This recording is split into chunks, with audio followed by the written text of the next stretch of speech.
শ্রীযুক্ত গিরিশ ঠাকুরের নিকট কয়েকবার আসা যাওয়ার পর একদিন তাহাকে সর্বতোভাবে আত্মসমর্পণ করিয়া বলিলেন, এখন থেকে আমি কি করব? ঠাকুর, যা করছ তাই করে যাও। এখন এদিক ওদিক, ভগবান ও সংসার দুদিক রেখে চলো, তারপর যখন একদিক ভাঙবে তখন যা হয় হবে।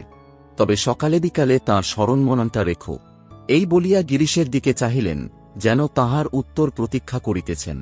গিরিশ শুনিয়া বিষণ্নমনে ভাবিতে লাগিলেন, আমার যে কাজ তাহাতে স্নানাহার নিদ্রা প্রভৃতি নিত্যকর্মেরই একটা নিয়মিত সময় রাখিতে পারি না। সকালে বিকালে স্মরণমনন করিতে নিশ্চয়ই ভুলিয়া যাইব।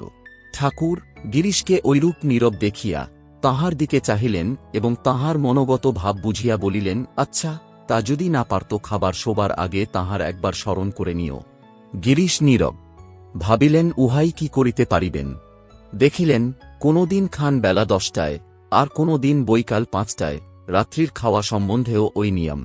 আবার মামলাম কর্দমার ফ্যাসাদে পড়িয়া এমন দিন গিয়াছে যে খাইতে বসিয়াছেন বলিয়াই হুঁশ নাই।